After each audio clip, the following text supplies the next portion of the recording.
So, hello then. Welcome to a new Night of the Movies podcast.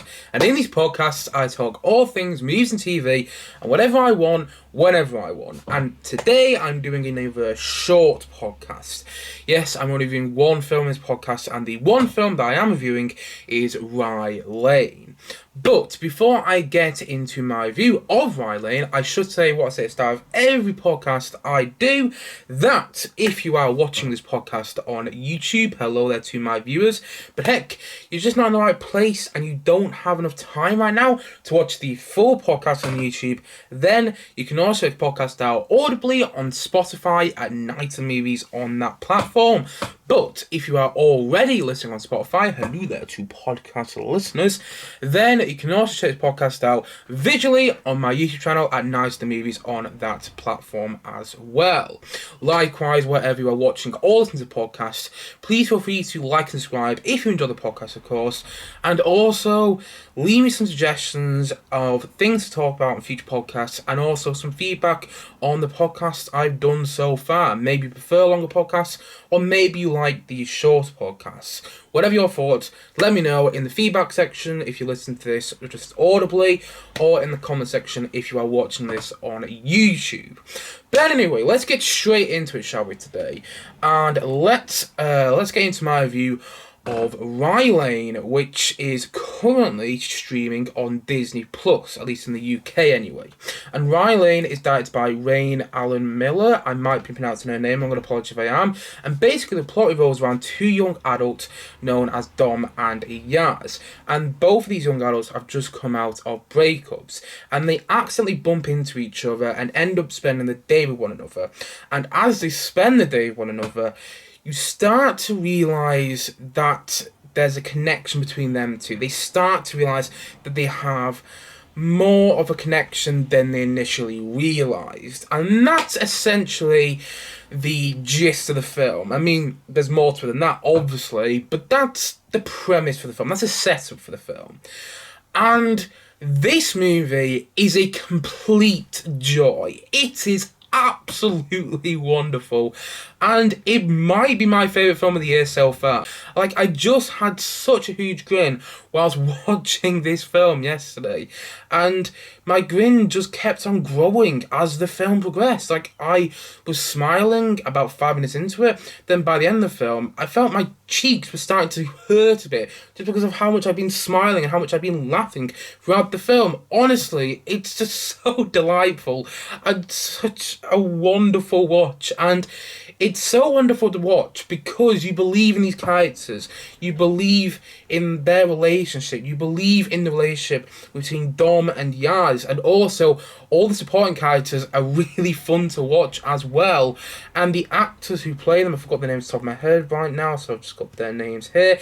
David Johnson and Vivian Opera, who play, you know, Dom and Yaz, they do such a superb job, and they make their characters feel so realistic that you never feel like you're watching movie characters, you know what I mean? You feel like you're watching just real life people, but at the same time though, I love the way that the film shifts in style, because even though it doesn't feel like a film, it sort of does at the same time, because it does shift in style, it shifts in tone, and it's so beautifully shot, and the colour and the shot composition in the film as well is masterful. Like, it's insanely good. And I understand that shot composition won't be that important for many people. I get that, don't worry, I get that. But the thing is though, what I mean is a lot of the shots have these hidden meanings behind them. At least that's what I got from many shots in this film when I was watching it for the first time last night. And also, in terms of colour, the film is beaming with colour. Like, you're just watching it and it's so vibrant and it's so colourful, and it's just, you can tell how much effort has been put into these shot compositions and also the colour of the movie, and it's just, it's great. It really is. And also, how haven't I mentioned this yet? This film is under 90 minutes. It's 1 hour and 22 minutes according to Disney Plus, and I couldn't believe how invested I got in these characters in that short amount of time. It's under 90 minutes, people. What a runtime! What a runtime! I love films that are 90 minutes, maybe just over 90 minutes, or in this case, just under 90 minutes, and yet you get so invested in the characters, you feel emotionally connected to the characters, and you just enjoy watching the film so much. Honestly, it was not a dull moment whatsoever. And I couldn't believe how much it worked for me, because I'd heard barely anything about the film before I watched it. I heard a couple of critics I admire in Mark Kermode and Ali Plum recommend the film. Ali Plum recommended it on Twitter. Mark Kermode spoke very highly of it on his podcast. And I'd heard them talk very good things about it. I heard them say very good things about it. Because I live under a rock, I hadn't heard many other people talk about it, though. So I was a bit iffy about watching it initially. But why? I don't understand why I was, because like 5 minutes into it, and I was just in love with the characters, and I was in love with this story. And even though it's predictable, that doesn't change your enjoyment of it. Yeah, sure, it's predictable. Yeah, you know what's going to happen to these two characters, but that doesn't affect your enjoyment. At least it didn't affect my enjoyment anyway. And I don't really have any major criticisms. I mean, the film is a bit in your face at the beginning. It just throws you straight in. And the first time I watched the beginning, because I've seen the beginning twice now, I went back and rewatched the beginning this morning after seeing the film last night. And the first time I watched the beginning, I was like, whoa, what's this? This is very unusual. This is not what I expected. And then the rest of the film played out, and, I just fell in love with it all. But, it is a bit in your face straight away on a first watch. I mean, saying that, though, that isn't really a criticism, because when I rewatched the beginning this morning, I loved that opening. I love how it throws you straight in, and it is peculiar, but also I think it works really, really well. And the rest of the film, I know I said before, but I'm going to say it again, it's just a complete and utter delight. And it's so well made as well. And also, it's really funny. And I can't emphasise this enough. With a comedy of any sort, with a film that has any comedy in it as well, it takes me a lot to laugh at, if you know what I mean. Like, I don't laugh easily at movies. I don't know what it is. I just don't find comedic movies that funny that often, I've got to admit. Like, it's just, I don't know why, but I think comedy works better in a TV format. That's just me, though. So when I heard that there was comedy in this film from Mark Kermode, I was a bit like, oh, really? Might not work for me then.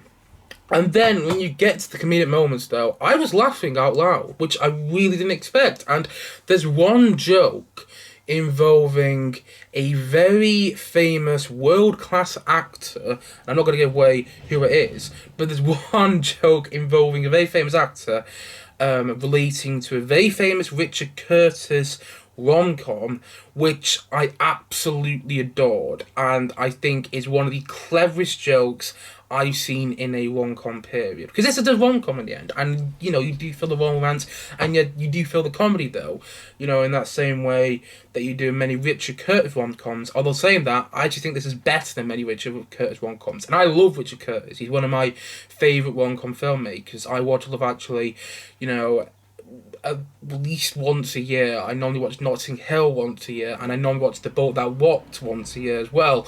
I love those films loads, but this may be better than The Boat That Rocked, and I'm saying that as a huge fan of that film, by the way. And yeah, it's just, oh god, I loved it. I just loved watching these characters, spending time with these characters, and getting to see just the situations. It's the way it was written as well. The script is so sharp and tight and to the point. There's no faffing around. There's no filler moments. Everything feels like it's needed in there, and it's 1 hour and 22 minutes, and it just flew by. Like, it felt like it went on for half an hour, it was great. And according to IMDB as well, it's another point I was going to mention, this is Raine Miller, the director's first time directing a full-length feature film. She's directed shorts in the past, but not a full-length feature film like this. And that just amazes me, because the direction is stunning. It's spectacular.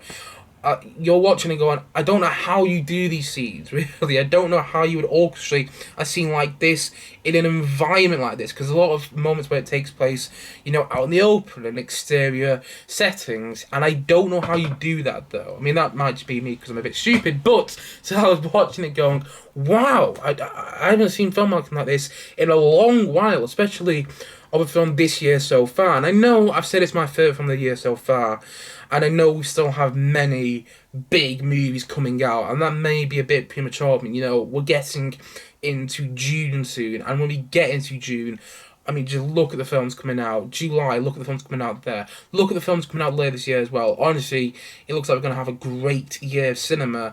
And if any film surpasses this one in terms of, whether in terms of greatness, in my opinion, if another film gets better than this in my top 10 films of the year come the end of 2023, then we've had a good year of film, because this film is just, it's crazy good.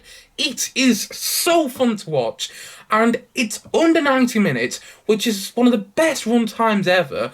But yet at the same time, though, it doesn't feel rushed, and you get invested in these characters, and you fall in love with these characters, and you fall in love with this relationship between Dom and Yaz. And I also love all the needle drops as well, and the music choices in terms of the needle drops is from songs that I don't really get along with. It's a genre of music that I don't usually listen to, but I just thought the music worked perfectly, and I love the way it's directed, the way it's framed, and the way that it just flew by. And yes, it's predictable, but at the same time, though, that doesn't change the fact that it's so wildly entertaining. It's great. I loved it. I absolutely loved it, and I can't recommend it enough, and I can't wait to rewatch it as well. And like I said before, it's a complete and utter delight, and it's insanely good. Like, it's insanely good. I know it won't be for everybody, and I know some of the people might not have the same reaction to it as I did, but I couldn't believe how much it worked to me. I couldn't believe how much it worked to me.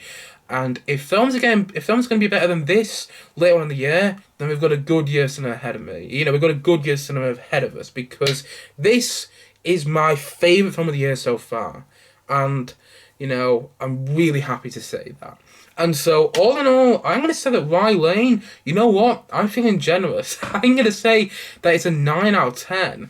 Oh yeah, I had a good evening last night watching this movie. I really did. And, it's also great. I mean, I've never really been in a romantic relationship myself, but I imagine it'd be a great film to watch, with you and your partner, if you will, on a rainy evening or whatever. I mean, I'm kind of making things up the top of my head now, because I've never been in a romantic relationship myself, but, you get what I'm saying. It's a very romantic film, and it gets you in the feels, like you want from a rom-com, though.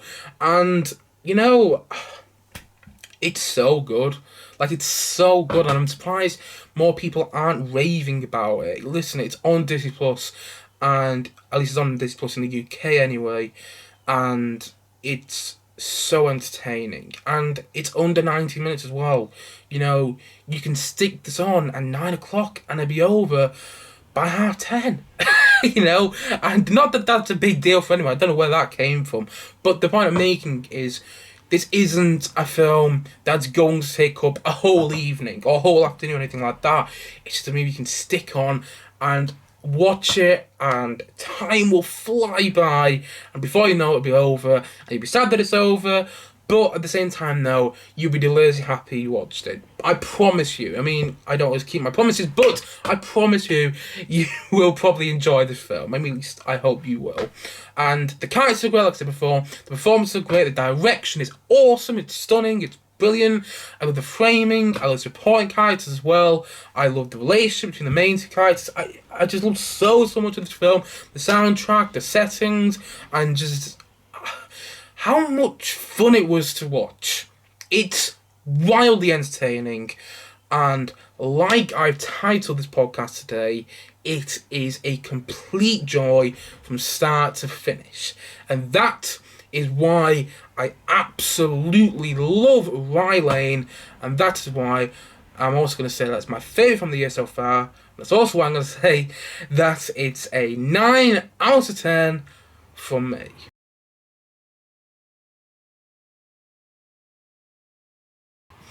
Anyway, guys, that is it for the podcast today.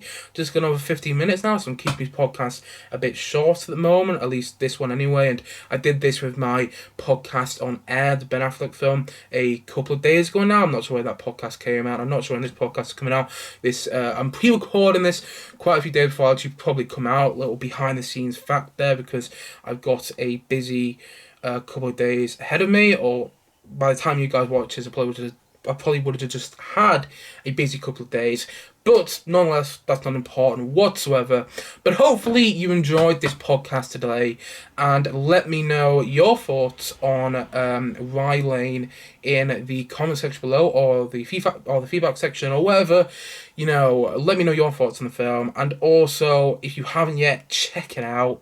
It's so good, and like I said before, it's on Disney Plus, and it's under 90 minutes. I mean, just come and check it out. Do yourself a favour and go and check it out. Anyway, yeah, I've already blabbed on enough. I've already rambled on enough. So I'm going to end the podcast now. Thank you as always for watching. And if you haven't yet, please do click down below and like, subscribe on this podcast. And look forward to many more podcasts coming very soon on this channel. And yeah, thank you as always for watching and listening. And I suppose I'll see you guys again soon. But bye for now. Bye.